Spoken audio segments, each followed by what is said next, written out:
And we're back. Welcome to episode 2 of the Bono's Fitness Podcast.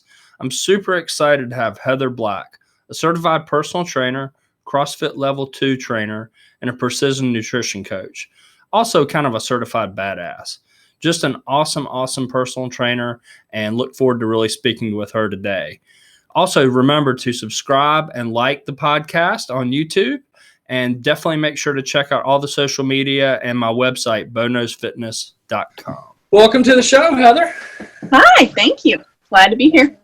Good. So thank you, first of all, for being on the show. I'm a super mega fan of yours. I love watching your social media and everything that you do. How did you get started in fitness? So,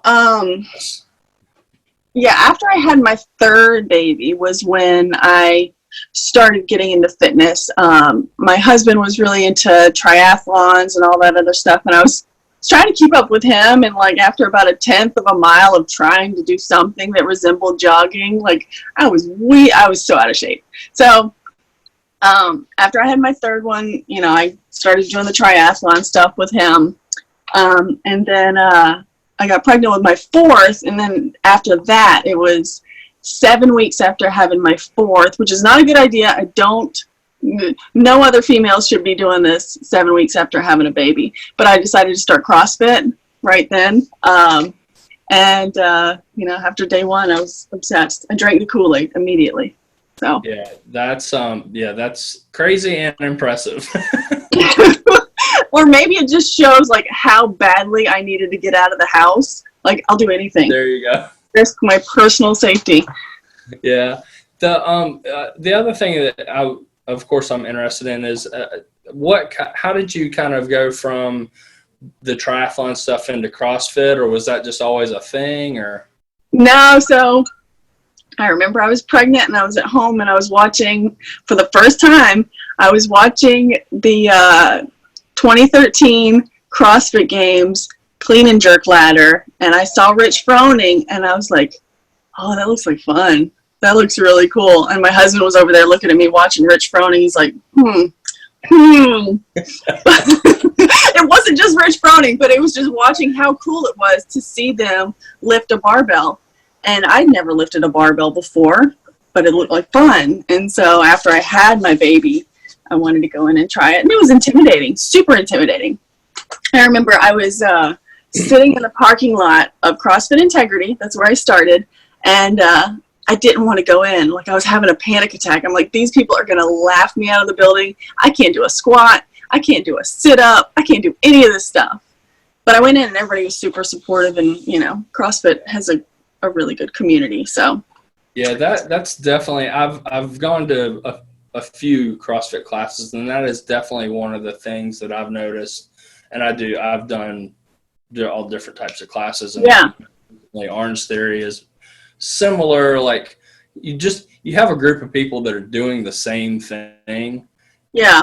And so everybody gets the agony. Yeah, right. Misery loves company. So even the beginners and the people who've been doing it forever, intensity is where it's at. So if it's intense when you're a beginner, it still needs to be intense. The same workout can be just as intense for somebody who's been doing it for years, because it's all about pushing yourself. So the beginner is just as miserable as the person who's been doing it forever, and vice versa. So, we all share in the suffering together. It's just. Yeah, absolutely.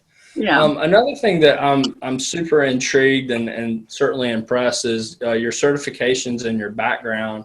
National Academy Sports Medicine certified, CrossFit 2 cert, and also precision nutrition certification. So tell me a little bit about how you chose those and what kind of made you go into that area. So I've always been interested in human movement and the body, and just I come from a science background. I went to college for biology, so I come from just being curious about how things work and why they do the things they do and how to make it better. And So I started the NASM personal training almost out of like curiosity. I wanted to know. I really didn't ever plan on becoming a trainer. I wanted to know more about the human body and how I could, how I could perform better, knowing, all the intricacies of how muscles move and, how, imbalances can make such a big difference in the way you train. And then from there on, I got even more curious, and in CrossFit, I went to the level 1. And the level 1, I have to say, I learned so much more there about human movement and about optimizing performance than I did studying on my own for the NASM. But, from there, it was just a constant curiosity. You just wanted to know how to do better yourself. And then I started training clients, and that's when it all came together. Like, I come from, the science background, but also I love helping people, and I love working out. So like the combination of all that together, personal trainer just makes sense. Crazy synergy. Yeah. Yeah, exactly. Yeah. And the thing too, like, I always, just from being, doing this for a while, like you see so many folks that jump into being a personal trainer, and they take a weekend class, and all of a sudden they're a trainer, and it's like, it kind of creeps me out a little bit. But then, and there's not to say that there aren't great trainers that have gone that route. And I know the certification that I currently have isn't probably the most amazing certification in the world, but I do have experience in a science background, like you said, in the field. So I feel a little bit more comfortable with, and that's what's funny is you'll go to a gym or go to a place that's looking for a trainer, and sometimes that's the first question they ask is, who are you certified through? Or do you even have a certification? I'm like, yeah, but I have all this other stuff that kind of seems like you have real world experience. And I think that's another thing, like a college degree, it kind of gets you in the door. And a personal training certification, obviously, if you're going to work at a gym, you need one. But really, that just gets you in the door. You got to have that that interest, that passion for helping people, and the passion for exercise. And I don't know. A lot of gyms also are, they're all about, you got to be really good at selling, which I am not. So, and I kind of preface that everywhere I go. I'm like, I don't do sales. Like, I train people. That's it. And hopefully that sells itself. But I think the personal training certification kind of just shows that you have a basic knowledge, but you don't really. I started at Pivotal Fitness is where I started doing personal training.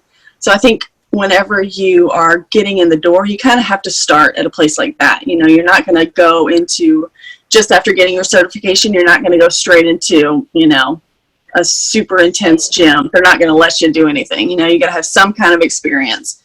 So just getting in there and getting familiar with watching the way people move and helping them by giving cues, and just learning on the job is where I learned to put all the stuff that I read in the book together. Like, oh, that's what an imbalance is. Those are the muscles that work together. So, the book gets you in the door, but then once you get there is when you actually start learning, is what I think.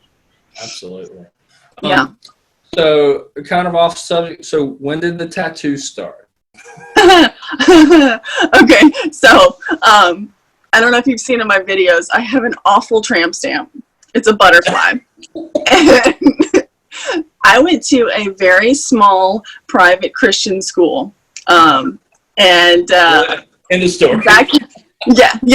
So it was my senior year in high school, and I snuck away. We weren't allowed to get tattoos in South Carolina at that time, so I had to go to Savannah. I went with one of my friends. I got my tramp stamp.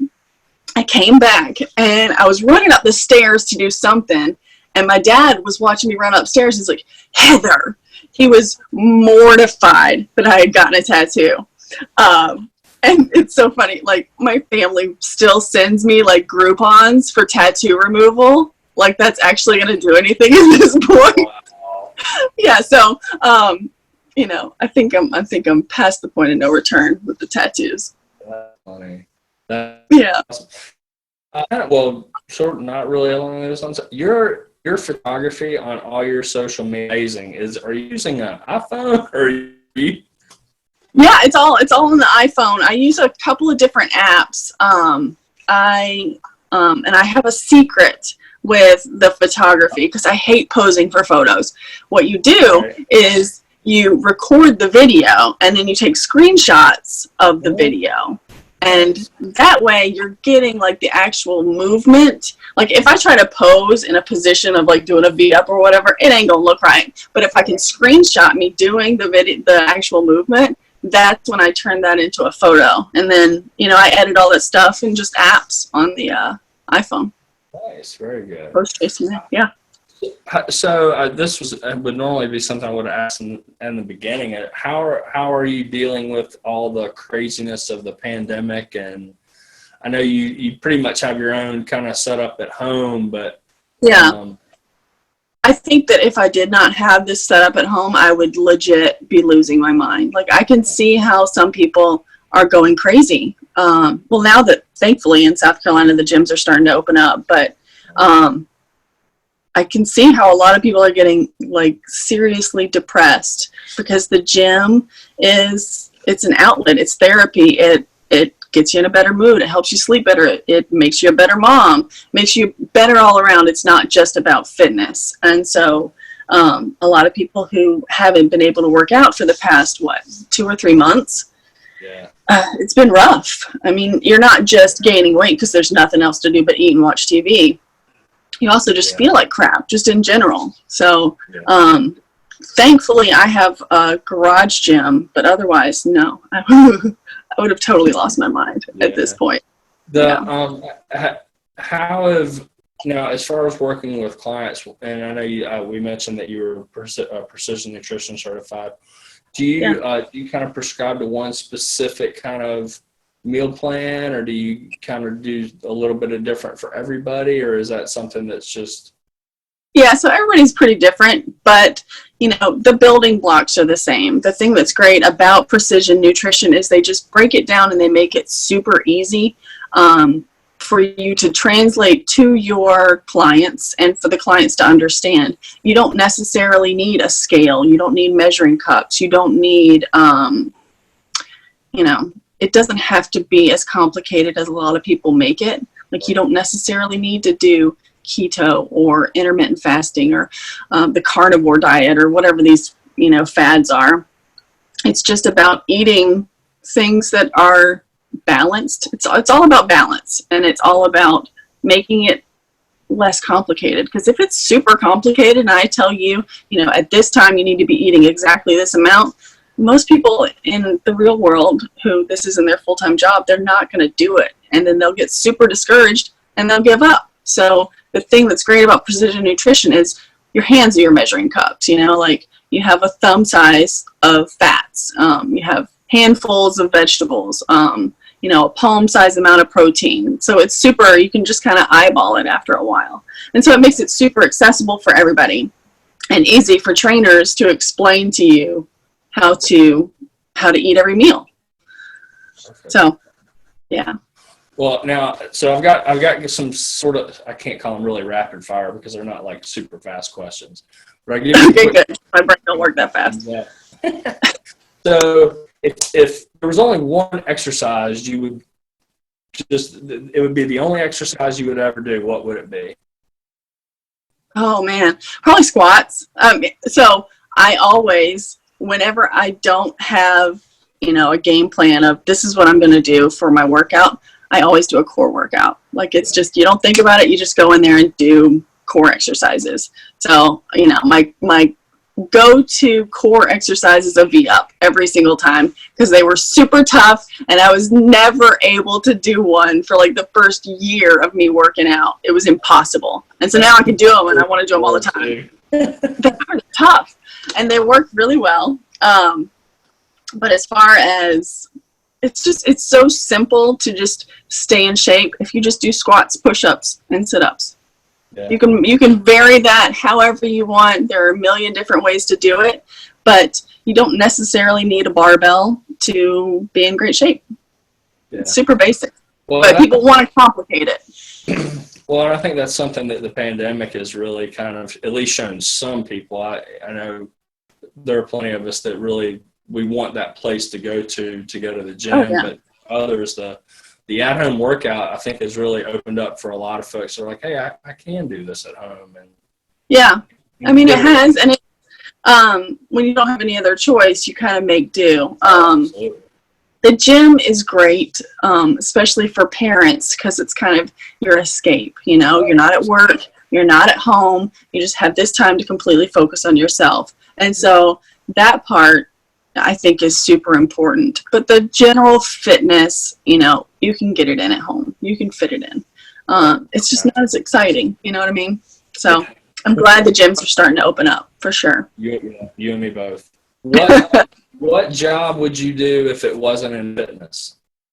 Oh man, well, so I mean, I consider my first job to be a mom, and if I wasn't a personal trainer, I would do the mom thing. I love it. So that's the thing that has been great about the quarantine is I've gotten to do the mom job, which I love. I think it's a blast. It's so much fun. I actually am really enjoying the homeschooling part. I like doing all the little crafts, the little activities, and, you know, doing the Susie homemaker stuff. I love that. So if I wasn't a trainer, I would just go back to what I had done before, which was just be a stay-at-home mom, because it was awesome. I loved it. Very cool. Yeah. Remind everybody, 4 children. Yeah. 4 boys, too. Yeah. So there's the difference. So some people might think that makes it harder. It just means more stuff is broken. Like every single day they break something. And they break it multiple times. Like I just fixed a lamp, and then yesterday they shot it down with a Nerf gun and broke it again. So, but they're so much fun. I mean, I don't know. I can't say that it's hard because I don't know. I'm either wanting to kill them or they're making me laugh like uncontrollably. So I mean, I don't know. It's fun. It's a labor of love kind of thing. So. It is. Yeah. But I mean, it's awesome. What job would you absolutely hate to do? Hate to do? Oh, something with sales, probably. I'm really bad, especially something that I didn't believe in. Like, you know. I wouldn't be good at that. There was something that I saw someone doing, and I was like, I would never in a million years do that. And it was something that they loved. It's not like, you know, the general, like, I don't want to be a high school janitor. But, you know, something that somebody was doing and they loved it. And I was like, I could never in a million years see myself doing it. I can't remember what it was. But it was something that, you know what it was? It was hosting a podcast. I was like, I would run out of things to talk about. We'd just be staring at each other. Like, I would not be good at this. And so I'm so impressed with people like you who do podcasts, because I would be so bad at it. So bad. It's a work in progress for sure. It is, but you know, you have the interest and you have, you're good at asking the questions and all that other stuff. And, you know, you have that curiosity. I would just run out of things to talk about. It would be an awkward podcast for sure. What's your kind of go-to word or go-to quote? Oh man. So I love the quote about you can do hard things, or when you're in the middle of a really tough workout and you don't want to do it anymore, just reminding myself I can do hard things. Like I've done hard things before. I've proven myself that I can do something really hard. I can do this. I can get through this. And then there's another one that I heard a while back. This is when you get better. I always think about that whenever I'm in the middle of something that is really, really tough. This is when you get better. This part right here is what's going to make you better. It's not the easy stuff that gets you better. And then one of my favorite quotes about working out and that feeling you have at the end when you're just laying on the ground and you can't hardly breathe.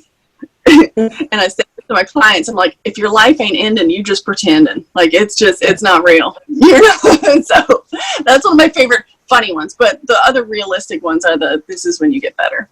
Yeah, no, I like that one a lot. Before my last question, where can people find you? Where can they get in touch with you? So they can go on Instagram, Heather Black Fit. That's super easy to find. And then you can go to my website, heatherblackfitness.com.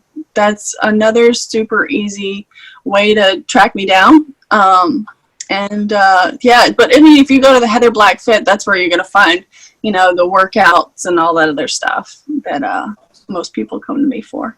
All right, we're coming to an end. My last question: what's the lasting impression you want to leave on your clients? Oh man, I want them to realize that they don't need me to be better. Like, I've never wanted to have a client for life. I want my clients to come to me and I can kind of show them, I can point them in the right direction, I can encourage them, I can motivate them, but then I want them to realize that it all comes from them. Like, it's not me, it's them realizing they have that strength all along, and I'm just there to kind of guide them in the right direction. That's always been my favorite thing about being a trainer, is seeing someone who comes to me and they are, I'm sure you've seen this as a trainer too, like, people come to you when they're when they're at the end of their rope. Like, they have this sadness in their eyes. They've almost given up. And then to see in their progress pictures, they're losing weight, they're getting fitter, but the light is coming back in their eyes and they're starting to be happy again. That is my favorite part about being a trainer, is seeing someone go from being so sad to being confident and happy and feeling strong and feeling like they can do more than just working out, just in real life.